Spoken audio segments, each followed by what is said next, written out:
Good morning, Taft. For those who do not know me, my name is Juste Simanauskaite.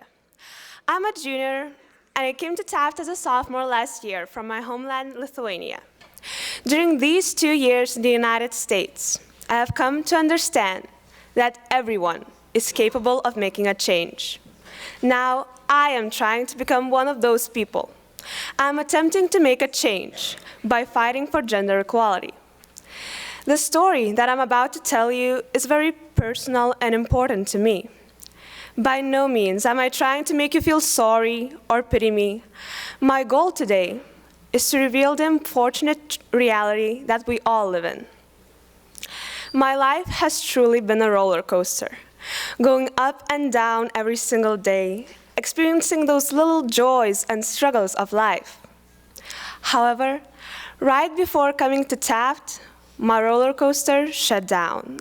The controls broke, and I was not sure whether it would ever go back on. I wish I could say that the situation that I've been through was only one of a kind. However, what I experienced is relatively common for the 21st century. So what happened, you ask? Well, here's my story. 3 years ago, I was a completely different person. I was a 15-year-old girl, just like many of you here at Taft. I was extremely excited to meet I started a new high school in my hometown. I was extremely excited to meet new students, teachers, and jump right into my high school years. It was one of those feelings you get when you wait for something for so long that you can't even fall asleep, just like waiting for Santa on Christmas Eve. However, the excitement was soon gone. The more the year went on, the more alone and isolated I felt. I saw all these socially and academically gifted people making new friends, having fun, and enjoying their time there. However, I was not like all of those girls who could talk and flirt with boys for hours and hours. I thought I was not pretty enough, not funny enough, not skinny enough to do so. I felt that I was just not enough. However, that was the standard that a popular girl had to live up to. Otherwise, you would end up feeling just like me, unwanted, unnoticed, and unheard.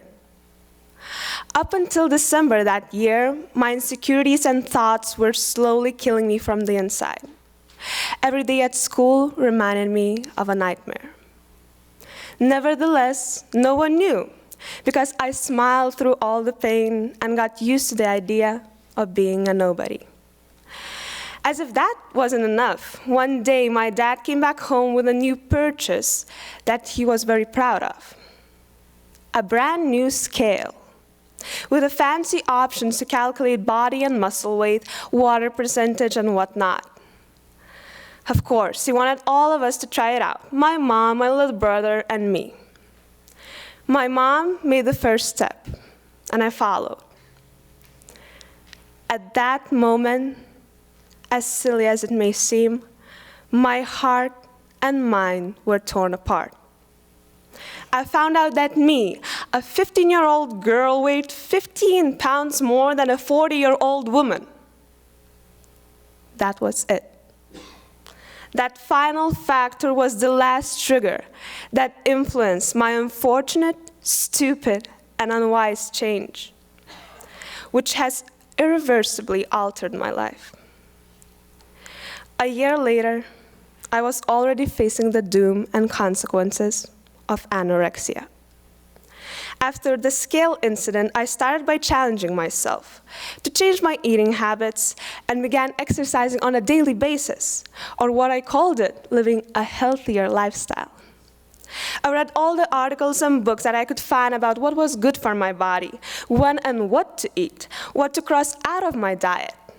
My head poured with ideas and thoughts of becoming healthy. First, I took out sweets and junk food. This, of course, most of you would agree, was not a bad thing.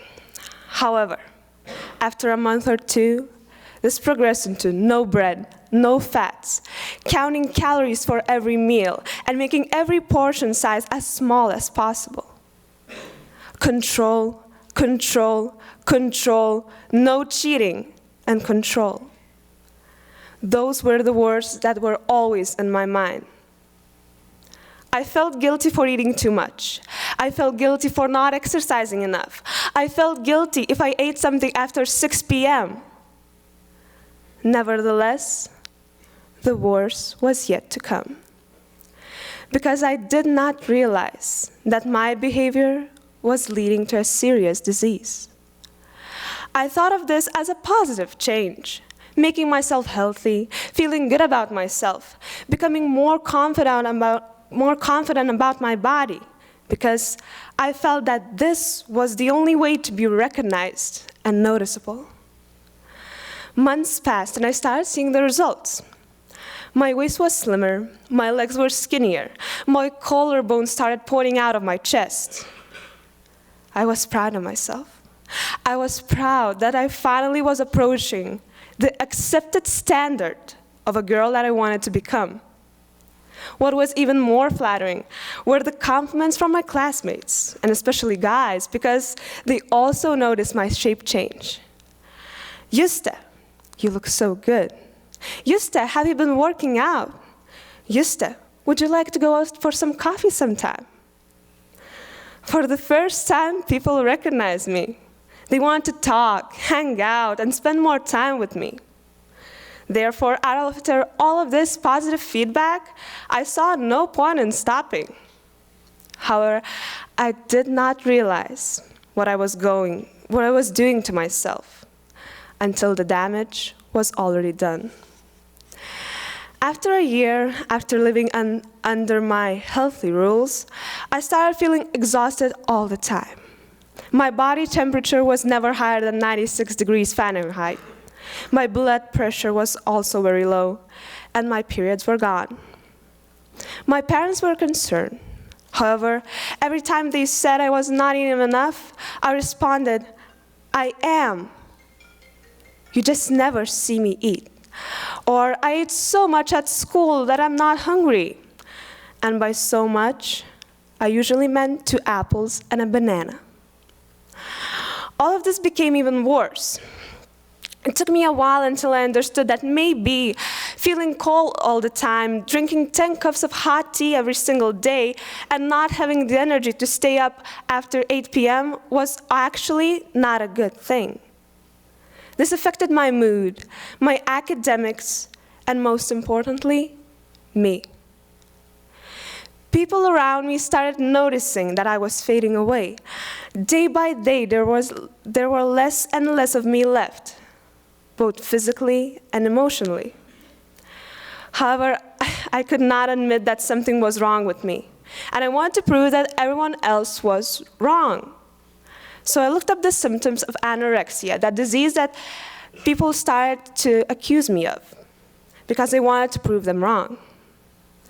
It turned out that my so-called healthy lifestyle was not healthy at all. Rather, the complete opposite. I scrolled down through the symptoms for the disease. Number 1, skipping meals. Number 2, frequently making excuses for not eating.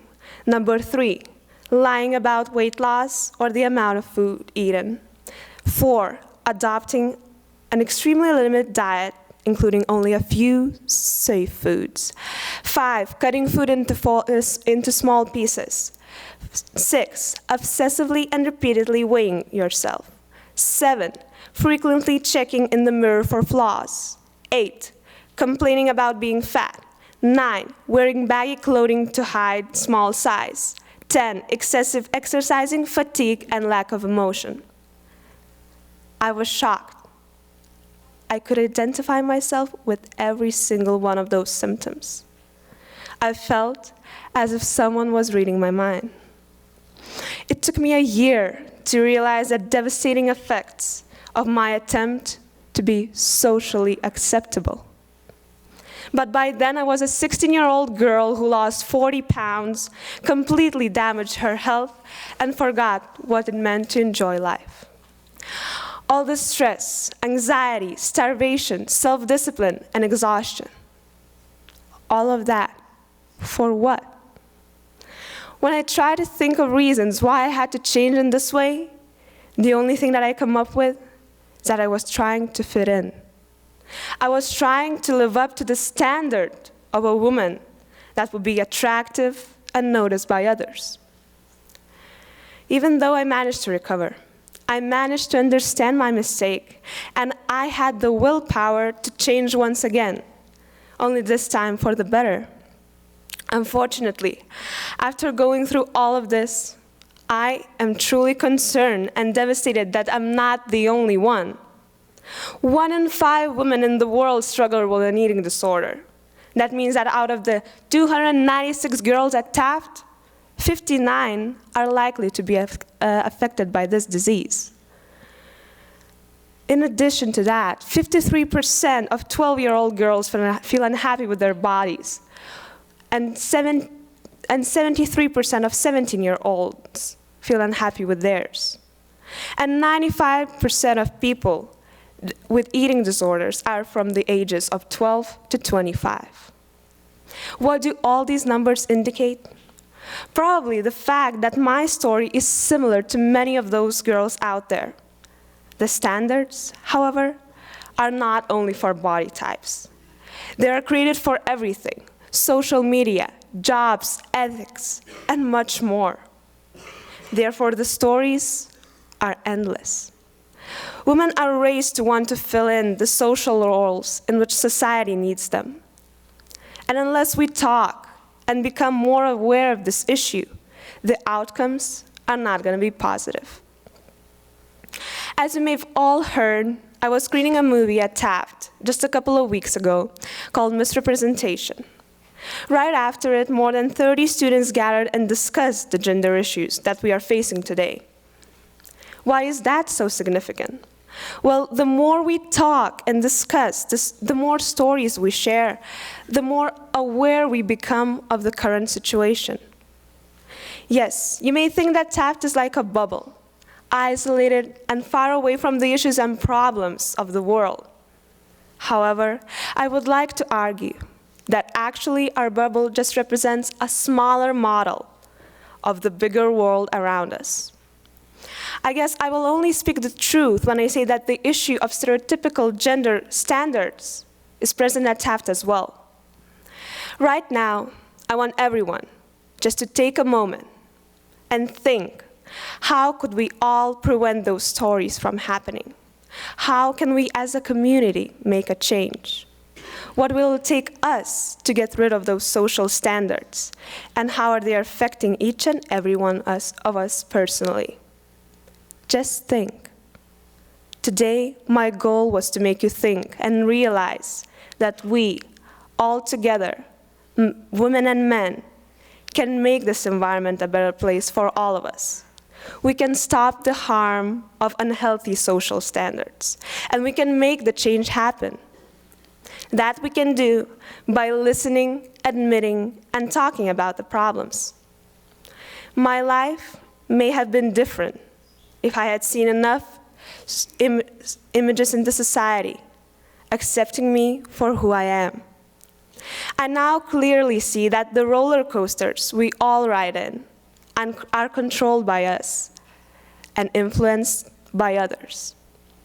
I hope after hearing my story, we will all be more kind to others and ourselves and embrace the words of Marie Curie. Nothing in life is to be feared. It is only to be understood.